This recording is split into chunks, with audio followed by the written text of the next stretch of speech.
Welcome everybody to the last day of Careers Week 2026. We're already thinking about next year's. It's been just an absolute pleasure to have everybody joining us this week. Thank you for everybody who's been attending. I know I see several names on here who I've seen almost every single day. So thank you all for helping us make this a success. For those of you who are just joining for the first time, and maybe less familiar with Alma Me. Um, we started Alma Me 3 years ago, which seems like forever ago at this point. But Elena and I started this. We actually met on LinkedIn. So if you didn't get a chance to see her LinkedIn session, definitely check it out on the YouTube when we post it. But we started this coming at the same problem from different perspectives. So I was in the hiring space, had realized there was kind of this challenge as a hiring manager and seeing hiring teams really struggle with finding good talent. And as a PhD, Elena was coming at it from the perspective of PhDs being kind of this untapped pool of talent. And what we were seeing in the people we were talking to is that we were seeing PhDs applying for hundreds, some cases even thousands of positions, and never getting a single interview. And as somebody who has worked with PhDs throughout my career, I kind of understood what was being said behind closed doors. And so we really launched Alma Me to help open the curtain for people trying to get their job search so that they had the right information to focus on the right things to get better momentum. And so what we do now is we do something called the done for you job search, which is exactly what it sounds. We will create your positioning for you. We'll write your resume, your cover letter, your outreach materials, and then we'll actually go and execute your job search. So you can kind of think of us like a marketing agency for PhDs. So we build your marketing campaigns and then we help you execute it so that you have time and energy to focus on the things that really matter during the job search, which is skill building, which is networking, which is preparing for interviews, and not filling out endless applications. So, um, um, so what this does is we recognize that the job search is really rich and full of burnout. Being told you're overqualified, being told you're underqualified, squeezing your research or your search in around your research, your family, your life obligations.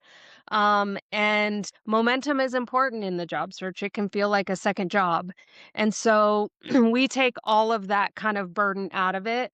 So again, you can stop wasting your nights and weekends filling out applications and start spending those things, building confidence and doing the things that matter to actually getting the job.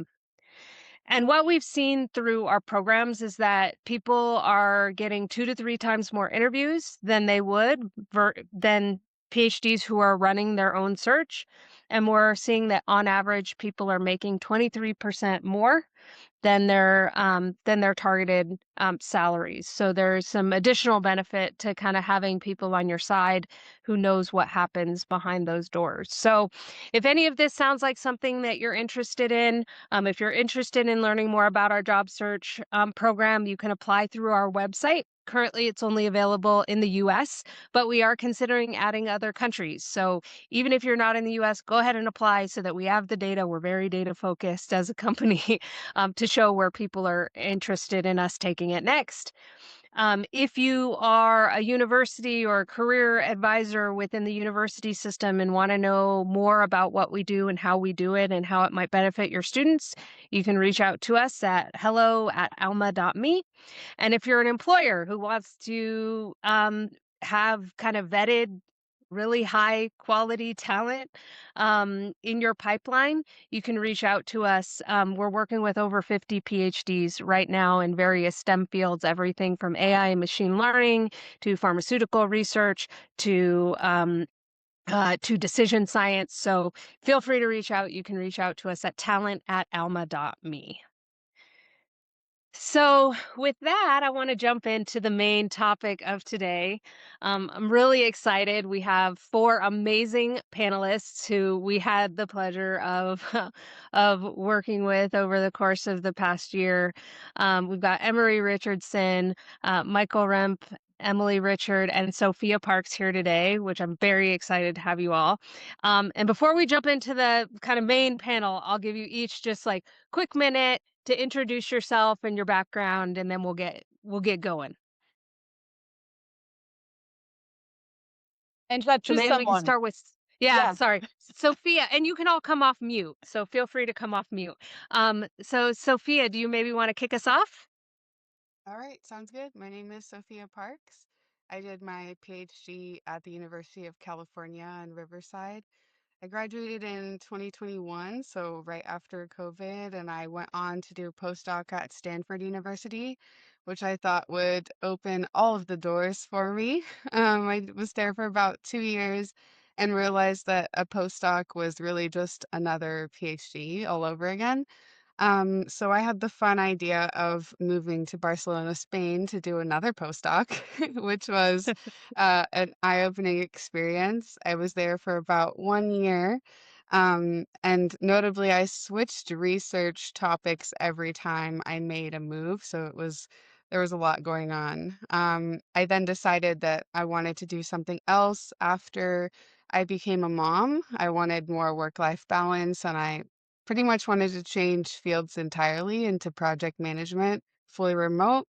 So now that is my job for a health tech company. I work US remote. Yeah, that's me. Emily, you want to go next? Sure. Hi, everyone. I'm Emily. I have a background in cognitive and behavioral neuroscience. A lot of my research had focused on autism. And while I was doing that, I really fell in love with the quantitative methods between using MRI scans to look at big matrices of data, and then also from a like psychometric validation because autism is so little understood and the diagnostic process is so flawed. So I fell in love with data. Um, I knew pretty early that I was thinking about going the non-academia route, so I started getting that experience. And most recently, I was working at AG Associates. I was doing government contracting work on a massive um, project related to veteran suicide prevention. So I was the lead data scientist there. Happy to answer any questions to be more specific, but for the sake of brevity, I'll just finish with more recently, I've shifted into, I just onboarded this week in a new role in an HR tech company that's giving more contact with the tech side and product and SaaS. So very, very excited. But for today, I'll answer my questions as though I'm still at AG because that's what I know the most closely. Okay, great. And Michael. All right, my name is Michael Rempe. I earned my PhD in applied math, and I had only really considered a career in academia, to be honest. So I did, the kind of typical route. I was lucky enough to get a postdoc, and then I landed a tenure track position at a small liberal arts university. I was there for 10 years. I earned tenure, teaching math courses. I gave up tenure and moved to a different university in the same city that was more research focused. But with that, I also took on a soft money position. So I was just grant based. I was also a mathematician in a medical school, which is kind of cool for a while. Like, yeah, I have these fun collaborations and everything, but definitely not sustainable.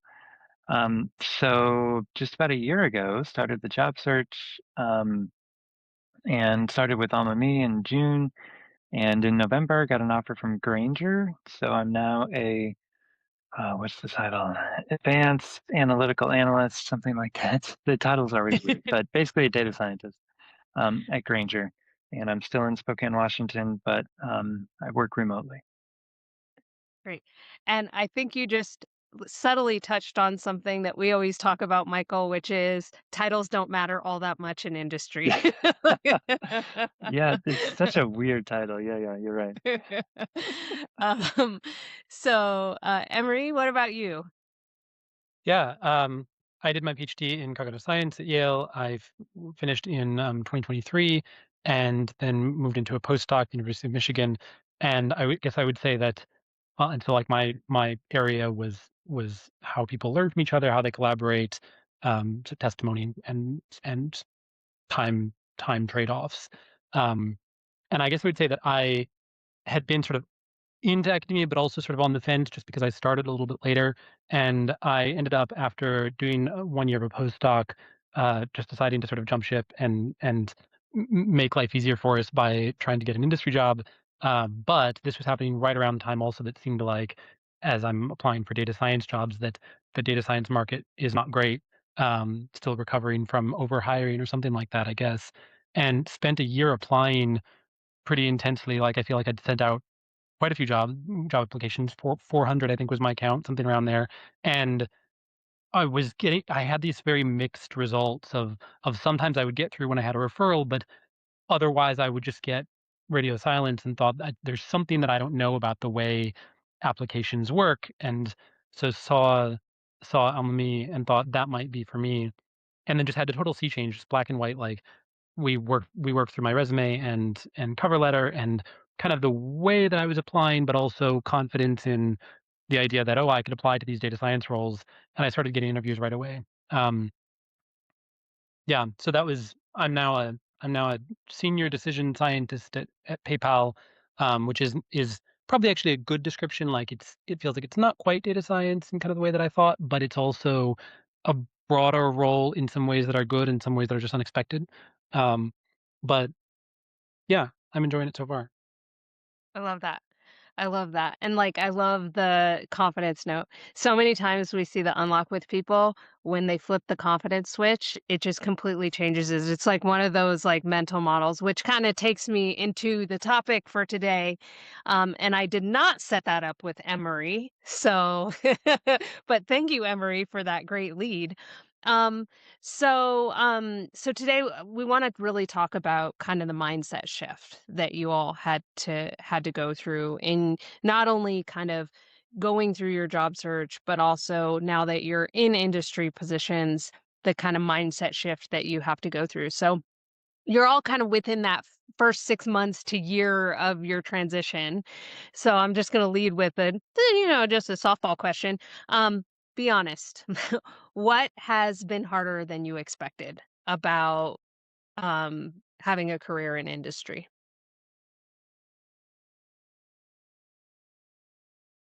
I can hop Feel in. free to just pipe in. Yeah. We're going to Um, keep it uh, casual, so just pipe in. yeah, I'll twist your question around a little. I'll say that what's surprised me is that it's actually easier than I was anticipating. I thought the transition from academia into industry would be like changing worlds, right? I thought I've been a student my whole life, which comes back to what Elena was saying earlier about the student title. I've never been in this sort of role, and I thought it was going to be a complete change. And to my surprise, you can still find people who want to nerd out. You can still find roles where you're passionate about the work you're doing. You can still be fulfilled by your mission.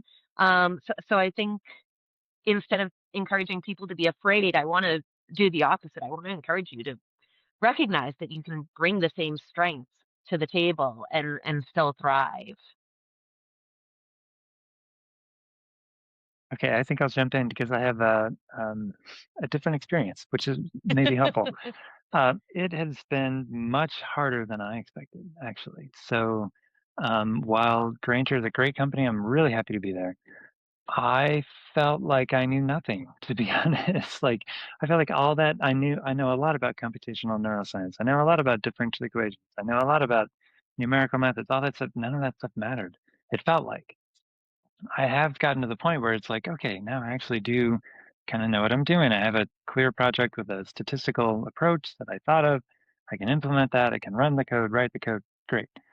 But there were just so many tools and just so many like processes that were internal that everyone just seemed to kind of know, and so many like acronyms and everything. So it was hard. It's been very hard, but I'm still here and I'm still going and it's getting much better. And I feel like, okay, every day or every week, every month, okay, I know what that means now. And okay, I'm kind of tracking with what they're saying. So it does improve. So even if it doesn't feel like it right away, it can definitely get better. Yeah, I would just maybe echo the same thing, I guess, if I just to jump on that. I think what has been hard is not what I expected to be hard. I expected coming out of psychology, cognitive science, and thinking, "Oh, we had this methods training and I was good at it, I guess, but I don't know that my field as a whole is great at it." And so I expect that probably in industry people will be, they'll be doing these complex things every day. And the role hasn't really been about that. And what it has been about has been a bigger challenge. It's been the the the um call it, I mean, something about business. There's communication, there's documentation, there's uh, jargon and sort of framing things in a way, like framing your successes. Whereas in academia, we're focused on, if you go have a meeting with your advisor, well, here are the problems I'm working on, and you kind of need to sell yourself in business more. Um, and a lot of that has been a challenge. Maybe as just an example, I would say communication. In academia, you have your email and you have a small circle of people that you communicate with regularly. And maybe in your lab you have Slack or something, right? In at PayPal, we have Teams, we have email, we have Slack. Everyone uses a different kind of one, and then you have Jira. Um, so there's lots of open communication channels, and there's lots of asks every day, and you still have a lot of the same problems that I felt like I encountered in academia, but less control over them. There's no documentation for billion row tables with 1,000 columns each in them. There's all kinds of other things where people are trying to make things move forward by communication, and you're good at that, but it's just a bigger game essentially. So that's, I think, been the big challenge for me, is like getting things moving forward while dealing with sort of it's almost like a cultural lost in translation issue. Yeah, one of the things I Emily, often tell people go ahead, Sophia. Go ahead, Sophia, and then I'll go. I was going to touch on the communication thing because as a project manager, I'm responsible for keeping that kind of stuff on track. And I have about 90 projects that I'm managing at once right now. And I have to communicate with a ridiculous amount of people per day. And a lot of people I need things from. I need, different files or different communication from these people before I can move things along and being able to communicate that nicely to the stakeholder or the client instead of saying, I have no idea where we're at with this because I can't get a hold of the people that I need. So yeah, just the difference is relying on others to get things moving, whereas in academia, I would do my own experiments, and if I was doing them, they were progressing. In industry, it's like I need to communicate with a bunch of different people to get one answer. So yeah. So there seems to be kind of this theme of kind of communication and learning that's kind of going on. Like, how would you say, like, what skills do you think have been most important for all of you in coming up to speed in that environment?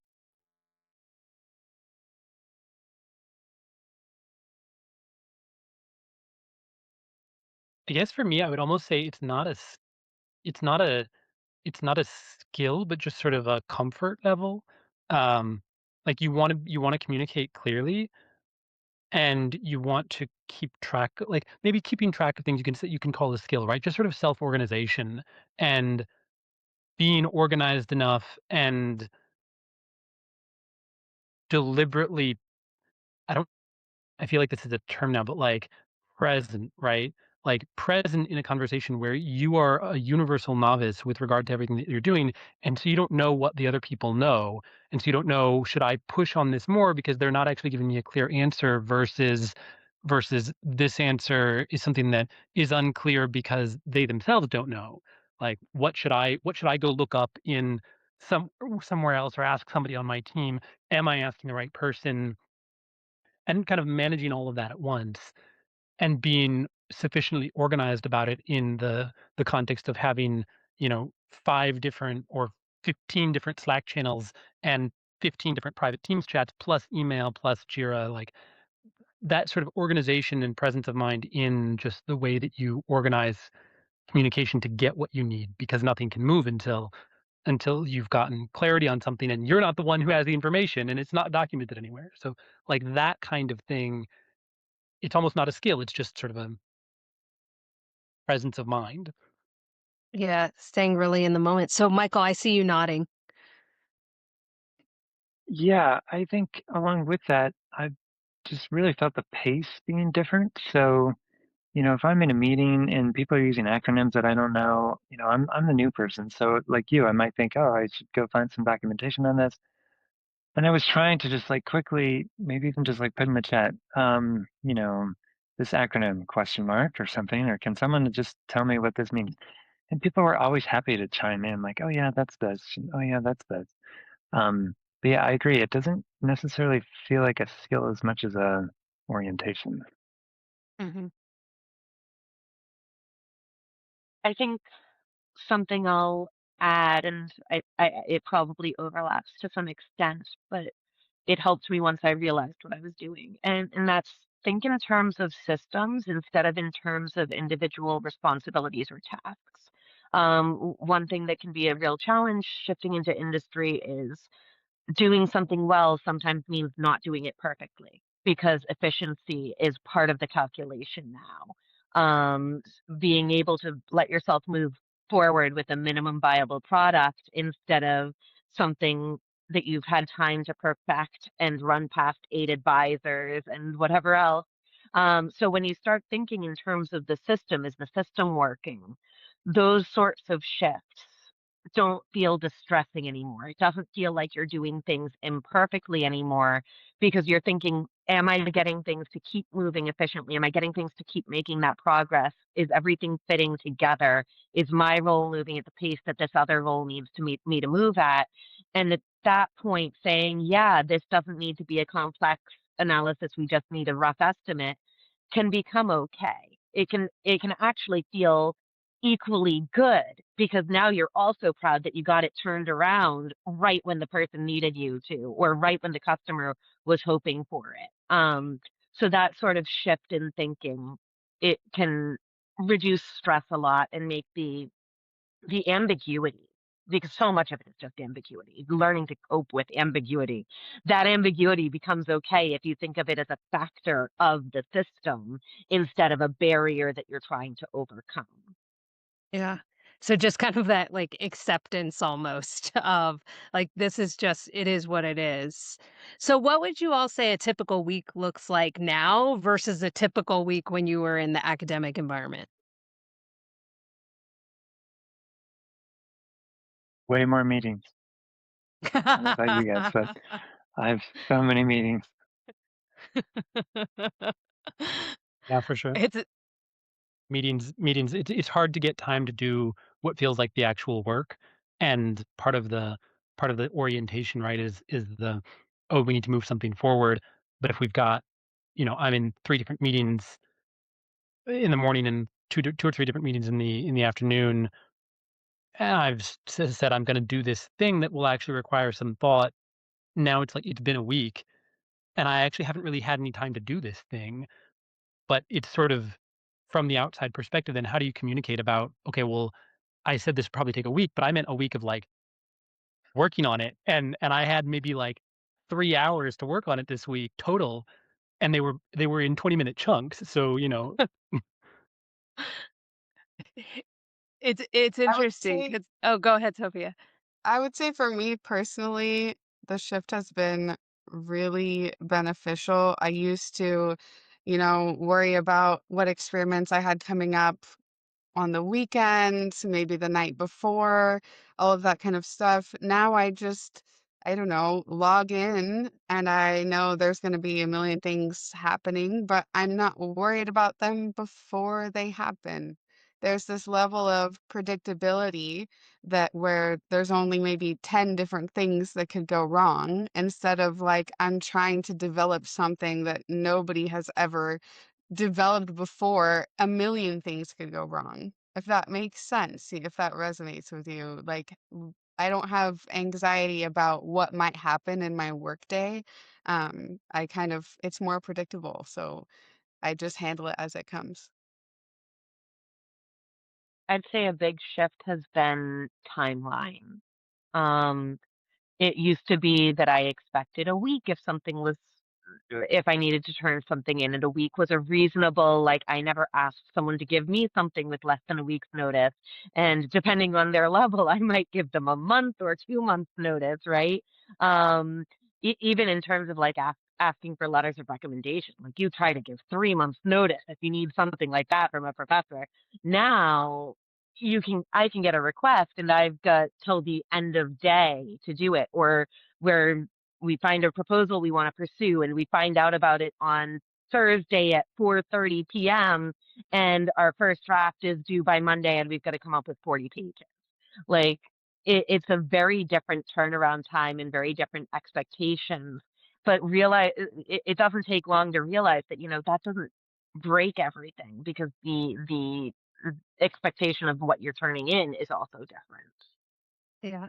So I'm glad that you hit on the speed dimension because one of the things that I think people coming from academia run into in the job search is that hiring teams are afraid to hire them because of the speed. And I think that the interpretation of speed when you're outside of industry is different sometimes than the interpretation of speed once you're in industry. So, what have you all experienced in terms of the pace of work? Like, how is the pace of work different? Or like when you were thinking about speed before you got hired to what you now know speed looks like, how how does your perspective change? I think I've had the chance to see that it depends on the environment. Because we worked with, uh, I think we had 8 different partner organizations. This was a massive contract that we were doing. And I knew one partner organization was going to take a long time to perseverate on the problem and decide how to approach it. And then another would expect a decision to be made by the end of a meeting where we were first closing it. So I think the most interesting thing has been learning how to adjust to who you're working with, and be able to do that different pacing depending on what's called for by the task. How have others experienced this? It's kind of hard to put in a nutshell, but um I think the task dependency is probably right. And while I think the characterization of academia is as being sort of slow and having those month long, you need to give people advance notice is also right. The like in my experience so far, and this is 6 months, and this is I'm new, and so I think the when you're new, everything is going to take longer, right? There's there's almost the urgency is there's a lot of urgency, and sometimes I'm realizing, no, this is actually fake. Like this is aspirational. This is they're saying let's do this by tomorrow, and I'm like, that's just not possible by tomorrow. Like it's not going to happen. And the question is this a thing where you pretend like it's going to happen, or is it a thing where you say in advance, well, actually, it's going to take 3 days instead of 1 day, or this is going to be multiple weeks instead of, or like a week or something. I don't know. Like what how do you frame speed to the people you're working with? Because the there's strategy, there's political strategy as well of like who is the team, who is the bottleneck, and what are we actually delivering? Kind of like with Emily, I think you just said that sometimes when you realize, oh, they're asking for something by Monday when you just learned about it at 4:30 on Friday, that just actually means that they don't actually expect what you expect. Like you're actually delivering something much smaller. So when are you doing that? And when are you doing like, oh, we're gonna do the first draft that we know is gonna be wrong, but um it's a bone to the person who needs it, sure, here we're gonna have it, and then it doesn't happen, and it's okay. It's so it, that aspect has been odd, and I don't have a solution to that yet, but it feels like it's definitely there. Yeah. Sophia, And as a maybe project manager, you've gotta have a perspective on this. I have to I imagine mean, that you do. I feel like the only time I am starting to pressure people is when a client is going to escalate. Like if normally it comes from sales. Sales has promised something that we cannot deliver on a certain timeline. It's always from sales. And then the client will come to me, the project manager, and say, "Hey, we expected this by this and this time because, sales said that, and this is why we purchased it."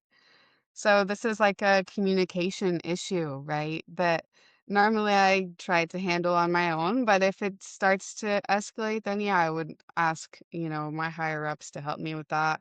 The timelines and the stress about it, I feel like only ever comes from the clients or the stakeholders because they're the ones paying the money, which is different. In academia, you have maybe your committee or maybe you have, a grant deadline or some type of deadline like that. But here we have people are paying money for this, which is a huge reason why I didn't want to move to industry in the first place, like having everything be for profit. But there's so many issues with academia that I accepted the for profit situation. But yeah, I'm getting questions in the chat. Should I respond to those or I'm like You can, or overwhelmed? we can do, yeah. So we can focus on the panel if we have time. We'll answer questions at the end. So Michael, what are your thoughts on all this? What are your thoughts on the speed dimension? Yeah, speed has definitely been a challenge. I think another added challenge with that for me, which I think Emery kind of touched on, as a new person, I've never done these projects before, so I don't really know how long it's going to take. So even if someone says to me, well, just give me a timeline, which sounds helpful, but I haven't done it before. And so I think it's like 4 steps, and really there were 6 other steps I didn't even realize would come up partway through or something. So I think part of it is you just kind of have to work at it for a while. And I'm hoping that a year from now, I'll have a better estimate of like, oh, okay, here's a project coming my way. I've done something similar. It took about this long before. Now I can say it'll take, roughly a week or something. But I feel like that just takes time to kind of get to that point. Yeah. So, and I don't know if I'm getting this right, but because I'm not a PhD myself, so I've not been through the PhD program. I think I've shared with all of the folks on this call that writing is my kryptonite. And so as soon as I saw what that was, I was like, there's no way that I can do this.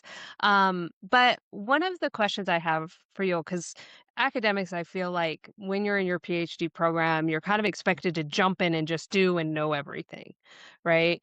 And I know that the onboarding process in industry tends to be different. So, what has surprised you or what has been different than you expected about kind of the onboarding and learning curve?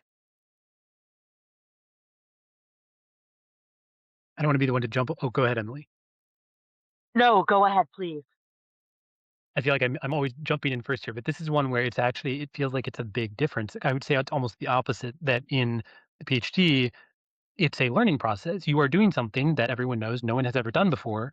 And especially as you first start your PhD, when you would be getting onboarding, there's kind of a ramp up to like what is the project you're running? And I imagine this is probably also PhD specific and maybe program and even advisor specific. Like some advisors might want to just put you on a project right away, and you're sort of getting your onboarding via apprenticeship through a project that's already running. But at PayPal, there was the the team that I'm on is relatively new. It's been formed in the last year or so from a bunch of other teams, and they've been um, uh, they haven't had enough bandwidth to do the things that they're supposed to be doing, and because they're new, lots of other external teams don't know that they exist. But they like everything kind of has to go through them. I mean, we do risk and fraud, right? Um, and so there was an initial 5 to 6 week onboarding process where there was sort of a general overview, but there's also the challenge of, okay, well, you've got that general overview of strategies, but where does all the data live? And like what is in these giant tables? That's got the same documentation issues that I think that basically every company has. And while the team themselves, like they're sort of aware that, oh, you're new, that's hard to keep in mind in specific situations, I think, for your coworkers who have been there for a while. There's the curse of knowledge where they know and they just don't go, "Oh, yeah, like he wouldn't actually know this yet." And so you're constantly needing to reach out to say, okay, well, how do I do this? But the allowance for that is not being made in advance. There's no like, okay, well, and it depends on person, but like, I'm going to sit down and show you how to do this. So then you'll know that in the future. It's kind of like a more like figure it out. Um, so this is why that communication part is a challenge because it's like, what can I figure out? What's their expectations about what I can figure out versus what I should already know? And if it's something that I can figure out, presumably that's through something that's documented somewhere. And if it's not, who do I ask? And if I do ask someone, am I even asking the right person? And if this is the right person, do they not know because this is new to them or hard for them, or there's not actually consistent structure here? So those sorts of onboarding is, I think, a thing that will vary a lot by company and can be just a like sink or swim, either because of the nature of the team or because of the nature of the work. Like Mhm. teaching is hard, right? And you know, even if the work is something that could be taught, you have to have a good teacher to get good onboarding. Um, and people aren't naturally excellent at teaching. So the onboarding has been weird, but I would say that it's been more of a like expectations are that you're fulfilling the role right away as compared to the PhD where you're sort of doing something that's never been done. And so you are just learning it. Mm. And I would say, like what you're describing as onboarding is pretty common across industry in terms of, when you um, onboarding is something that all companies are always trying to improve. Is like, how do we improve onboarding? How do we improve knowledge transfer? How do we get away from tribal knowledge and all of that stuff? So it's pretty common across companies. But what have you experienced, Michael? Kind of what is your has been your experience of Yeah, very similar to I'm glad you put it that way, Emery. I feel like um yeah, teaching is limited and documentation is maybe also limited. And like you just said, Angela, it's an evolving process. So even since I've been hired, I've seen people, adding some text to onboarding documents like, oh, next time we should tell them this. And so it's this evolving process. And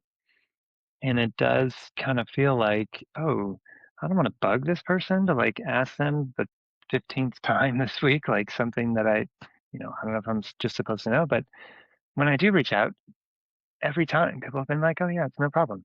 But, they just maybe don't have that thought of like, oh yeah, Michael's not going to know this because he's just starting.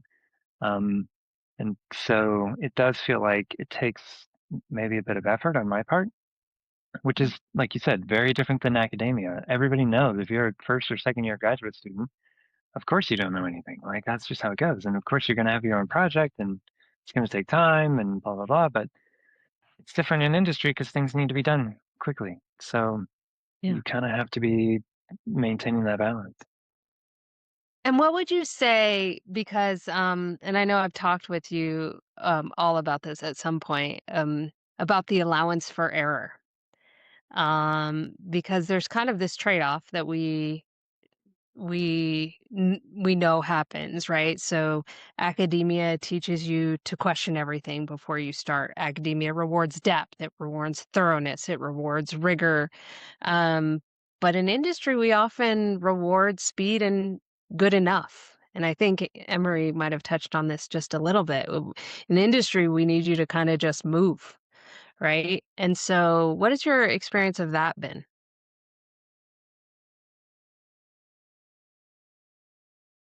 Yeah, I mean, I would say Well, that's an issue for sure. Uh, it's hard to say where the problem is. Is it in the academic entering the business world, or is it in the business world itself? That like, do I have the attitude of, oh, I need to be more complete here, and so I'm being slower, um, or because there's a push for speed, but there's also a push for accuracy. Like if you're reporting numbers to an external team, they want those numbers to be accurate because, in a sense, this is the politics of like reputation. Your team wants them to come to this team. You want them to come to you, so you have to show confidence that your numbers are right, even if as an academic you're like, well, look, I put this together based on like poorly documented process, and my best judgment about like how these SQL tables fit together, and what the proper metric is, and what the even just in a single column, like what do these codes mean? What's the difference between the D and the F? Um, and so you then are reporting something, and then you maybe if you discover afterwards that that's not right, you're like, well, yeah, I didn't do the kind of diligence that I would have done, but I was being pushed to do it quickly. And so how do we relate to errors? Well, it's not clear yet, I guess. Like, um, yeah, that's something that's still very tricky for me to figure out, is like trying to be quick, but also accurate, and understanding like what other people mean by, oh, it's you make mistakes when you're learning. Like they say, oh, sure, we understand that, but you still need to report the thing. And when does it matter versus when does it not is sort of a judgment call that, of course, as a new person, you don't really have the experience yet to make. Mhm. So how has all of your definitions then of doing good work changed since you've been on the industry side?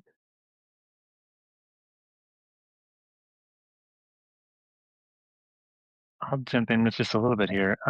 Yeah, speed is definitely more important than it used to be. I'll give you a little example. I was doing a little statistical analysis, and I was just sort of getting into it. All right, I'm going to do this test, and then if that gives me a significant result, then I need to do the post hocs. And then doing the post hocs, I need to adjust for multiple tests. And I was like, wait a second, no one cares about that. Like, I definitely had to do that in academia all the time. Every reviewer would ask for that, and they'd probably ask for more. And then I realized, like, no one's going to care here. So, like, okay, how can I simplify? That'll make it faster, easier to communicate.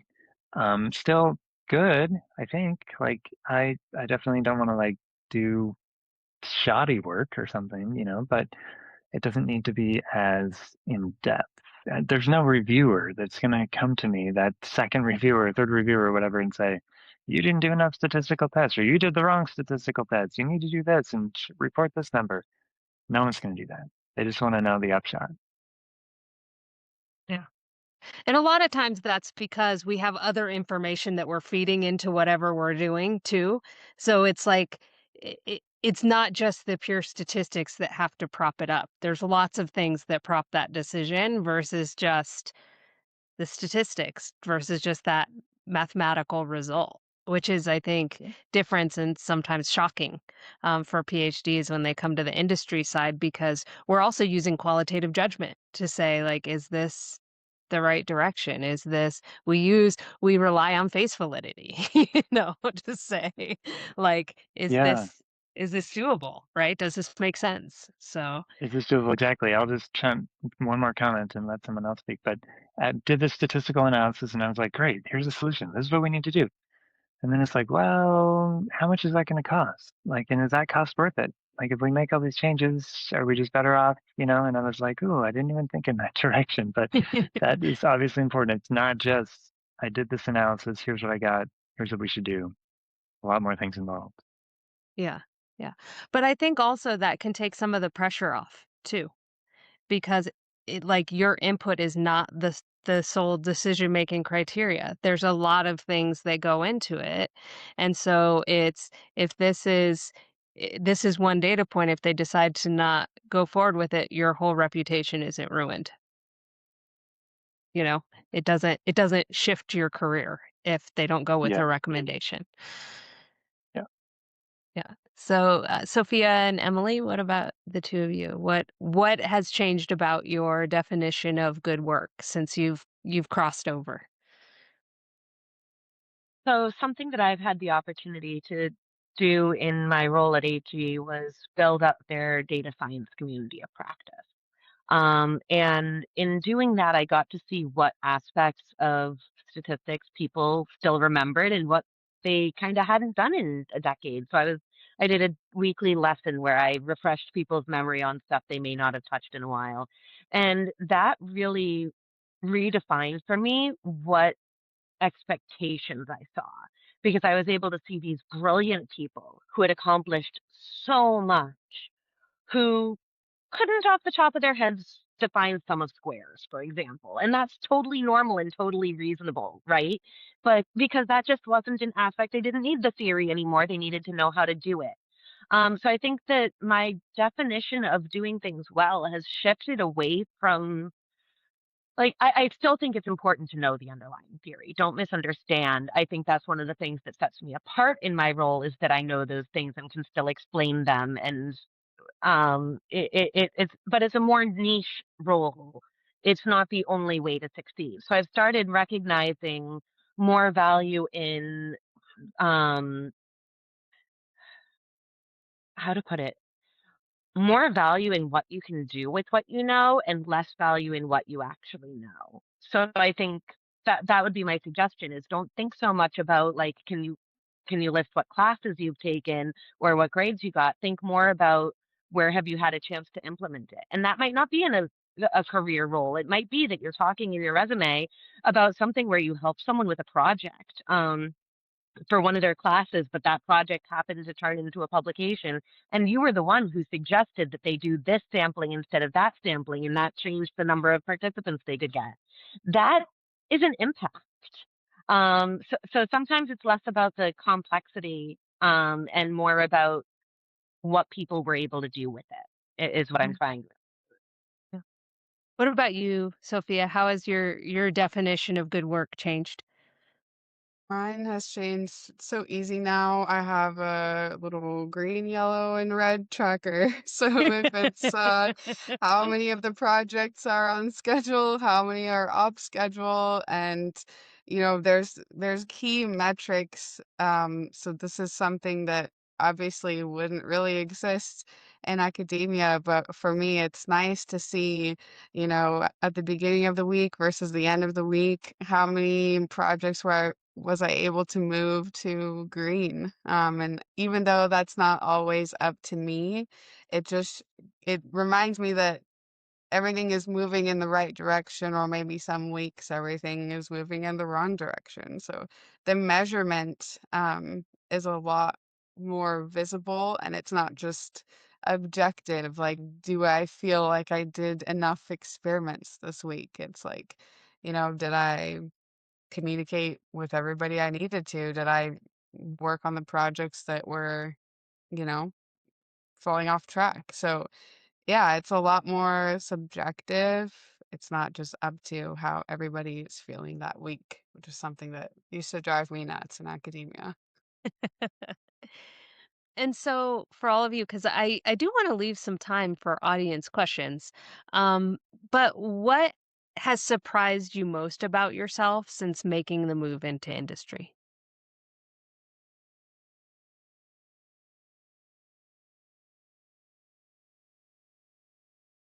Can I add something in a positive way? What was a, I like what that. was a positive surprise? We talked a lot about, challenges. I want to hear something positive. So we leave these people with something to be excited about. For me, it's actually how much brain capacity I've left over for other things in my life.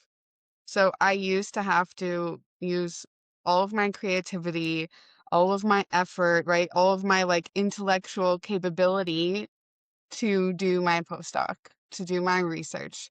And now, yeah, there's a lot going on and everything is fast paced, but it's more predictable. So I'm left with creativity for other things, which I haven't yet used all the way. I'm still trying to figure out what I'm going to do with that. But I'm also recovering from, like, I don't know, creativity burnout from so long in academia.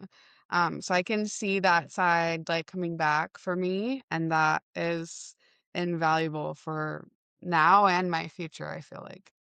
Mhm. I agree. I feel like I have a lot more kind of energy for things outside of work. Like I'm doing more volunteering now and like kind of enjoying that, which I kind of wanted to do before, but just never had the sort of bandwidth for it. And I feel like part of it for me, I've realized that in academia, like I was talking about the sort of different levels, and I think that was taking up a lot of headspace for me. Like I was always thinking about that next grant, always what about that next paper, and Yeah, in industry, we have a lot of projects we're working on, but you do that project and then it's done, and then you move on to something else. And I'm not worried about a year from now, what sort of grant am I going to write to, keep my salary going or whatever. It's just I feel a little bit more in the moment of this is what I need to do this week. This is what I'm doing, next week. And a year from now, it'll be different, and who knows? But having that kind of longer term stress taken off has been a big difference. So, Emery, you just had a reaction to that. Yeah. No, I would say the same thing. I think that academia comes with a lot of uncertainty. You're essentially an entrepreneur. You're responsible for the advancement of your work. Uh, and if you have a tenure track job, then you're set there. You're tenure there. Although, I don't know if that's changing, right? But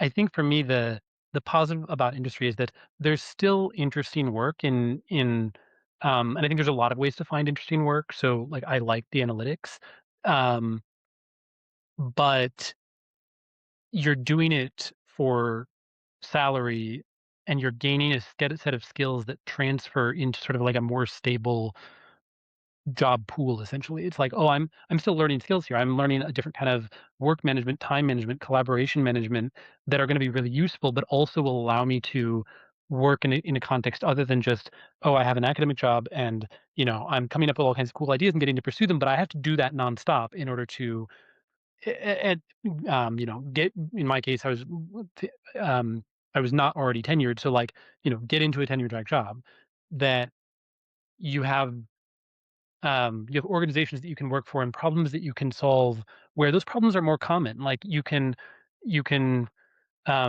not going to be stuck at one company. You're not going to be stuck doing one thing. You're developing a bunch of skills that you can use in a bunch of ways, um, and learning about the kinds of problems that are just sort of a more mass market thing. Um, and yeah, and you have your evenings and weekends off in a way that you don't necessarily in academia. Even if you have less flexibility, you sort of have that routine. Yeah. What about you, Emily? What's kind of one thing that has surprised you in a positive way about yourself since making the move? Honestly, lack of imposter syndrome. I had so much more imposter syndrome in academia. I think because there were so many possibilities, there were so many routes you could go, and there was never a clear stop point on what you could be trying to get done. You could always aim for one more publication. You could always aim for one more conference, one more collaboration, one more class to teach, one more whatever. Um, and now I feel like I won't ignore that now that I'm transitioning into a new role that's further outside my comfort zone because my last role was very, it was a form of research, so it was very familiar. So there's a little bit of imposter syndrome bubbling up now, but now it's not really imposter syndrome. It's more okay, new learning curve. But I've figured out that no matter what environment I end up in, there are things I know that the people around me don't. And that doesn't change that there are things that the people around me know that I don't. But there's no reason I can't catch up on that and learn that. And in the meantime, I can bring value just by sharing. If there's one thing I know that they don't, if I have one comment that I can add, one bit of insight to bring to a meeting or a decision making process, I've added something. And sometimes the people who talk most are not the people that you value most on the team because I mean that's a different. Are they filtering what they say to share the high value things and not jump in on the things where they don't really know, right? So I don't feel that sense of being unprepared the way that I thought I would. And I haven't finished my PhD yet. I'm working on my dissertation now. So, for context for you, you can go into industry and not feel like you're 10, 20 years behind because you're still a student even if you haven't finished the PhD. You can keep working on those things and still bring value to each project. Yeah. So, a quick just 30 seconds. if there's one bit of insight that each of you, and we'll start with Emily, that each of you can give to the crowd that you want them to take away and, you know, have work for them, right? What's that one bit of insight that you would give them? 30 seconds. So, Emily, you want to go first? Be flexible in your expectations. My experience won't match Michael's, won't match Emery's, won't match Sophia's. Their experiences won't match mine, and your experiences won't directly match ours. The goal is to be able to adjust and to recognize that everything's okay if it's not what you expected, that it's just a learning curve, and 6 months from now you'll feel better, and the year from now you'll feel even better, and it'll just keep getting easier as you go. But it's okay to be lost at first. It's okay to go through that uncertainty. Hmm. Okay. Sophia? I would say be persistent in finding a role that matches how you want your future to look. Even though you've invested all of this time in your academic career and your PhD, creating something else, you can always pivot and find something that aligns better with who you are now because you might have changed during the course of your PhD or your life in general. Okay. Emery? I'm trying to think of what the one takeaway is. Um, like maybe I would just say like it'll be seconding what other people have said, but saying it'll be okay and it'll be fun. There'll be things that you'll learn and you'll adjust. Um, and there will be trade-offs that I think everyone is aware of. Um, but um, yeah, I guess I would say take the switch as a learning experience where you are looking for the the positives that won't be hard to find. Like there'll be a ton of positives, and it's going to vary a lot. But um, yeah, I know that's super Yeah, insightful, but I think that's my yeah. sense of it. Like, It's totally fine. Michael, what about you? 30 seconds of insight. Yeah, very much like everybody else has been saying. I would say be curious. I had very strong kind of views of what corporate world was like, what corporations were like, and those might not have been helpful. So just step into it being curious, like, oh, this might be better than I thought. Also with the job search process, it can feel like it's maybe taking longer than you expected, and then it can change quickly. And so just sort of be open and curious about what can happen. I love that. I love that. Curiosity is one of PhD's superpowers, and it can get you very, very far because it is a highly prized trait in industry environments. Um, so we've got some questions for the crowd. We've got about 10 minutes left, and I want to get to just a few questions. So we won't have everybody answer every question, but um, if you feel like you're uniquely suited to answer the question, just feel free to take yourself off mute and answer. Um, so we have a question here. How is it that in industry timelines are so tight and everything moves at such a fast pace as everyone describes, and yet work-life balance is supposed to be better? How did these things coexist? I think I addressed this in the chat as well, so I'll say it really quickly. The team size is different, and the deliverable is different. You're often given a very specific part of a project instead of being responsible for deciding what the research is, what the methods will be, how you'll analyze it, where you'll get the data. You don't have to do all of it alone. So instead of that, you're on a team of maybe 6 people, maybe 12 people, maybe 30 people, depending on the project, and each of you is doing a part. So each of you needs to be quick so that when things come together, you can all move on to the next step together. It's not all on you or all on you plus three or whatever. Okay. So bigger team Can I size. Yeah, go ahead. figured, can I just add in one more thing? I totally agree with all that. Also, for me anyway, like no one's texting me or emailing me on weekends or evenings. Like my coworkers also, they work super hard during the day, like amazingly productive. And when the day's done, like they're not thinking about work. So that also for me creates a little more headspace and relaxation on the weekends and evenings. We've got some nods going on from Sophia and Emery. Anything either of you want to add to that? I just totally resonate with, like, it's not all on you to figure out whatever it is to figure out. There are at least, I don't know, 5 plus people working on it that have the same level of expertise and everything that they are responsible for. So it's like, think of you're all doing a jigsaw puzzle, but you're all working on separate sections, and then at the end of the timeline, you can put each piece seamlessly together. So, yeah. Yeah. Headspace, I guess, not to take more time. Headspace, I think makes sense. Yep. So, so this is an interesting one. Is there anything from academia that you find yourself missing now that you're in industry? Mentoring students. Mm.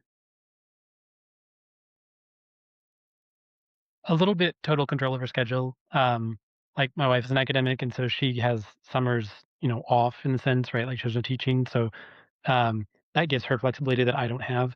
And then the second one, weirdly, is a thing that it had not occurred to me. Control over your own computing environment. Um, it's kind of annoying to have to use tools that you're like, this is a new tool set for me. I don't have it set up in the way that I want, and I can't just install a package if I want it because I know this package is better, but we have to use this one because that's the one that's approved in the environment. And setting up workflows that work for you is then, a new kind of challenge. Mhm. There's some more I red did like tape having for access sure. to Go ahead, Emily. I was just gonna say, I did like having access to structured courses because I like learning. That is now learning is a little bit more self-guided or with a team, the data science community of practice I've done was an example of that. But I was the teacher there. I didn't have someone teaching me. So that's what I miss most. But that's about it. So we've got another question in here, and I think this is more related to your journeys kind of in the job search process. So, how does one land the first interview? The resume states a lot. Will one be able to walk the talk once we land the dream job? Uh, Outreach. Focus less on doing the resume itself and more on reaching out to hiring managers and very specifically, um, A, if you can be emailing instead of using LinkedIn, they probably get a billion things on LinkedIn. But B, make sure that your message isn't "I want this job." It's "Here's what I think I could bring." Make it personal. Make it what you like about the company.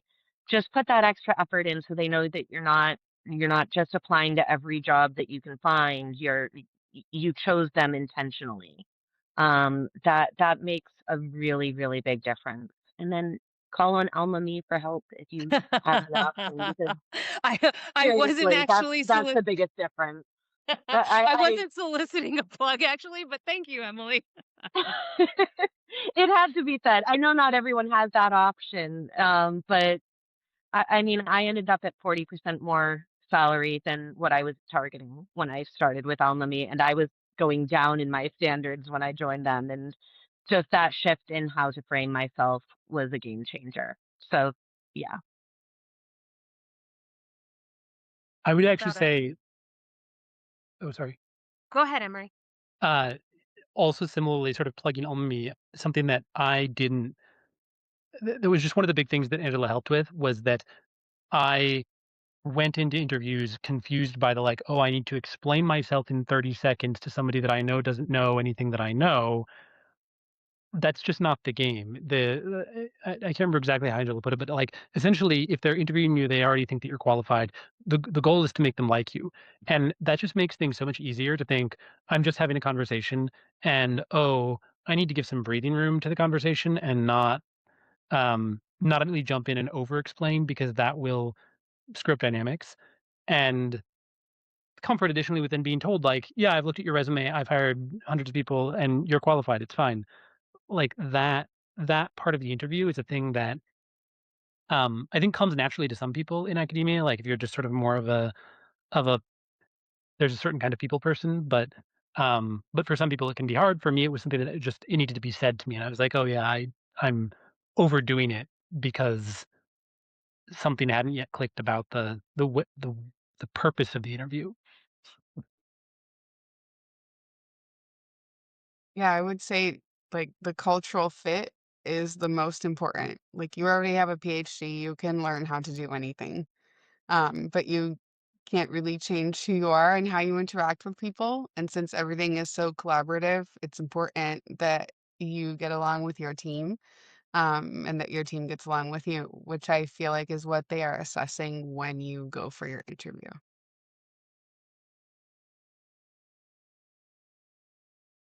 And I think Yeah, that's culture hard make a for huge a lot role. of academics who have been going through the process of up-leveling their skills for so long, only to find out that the key to getting a job is being able to interact with people.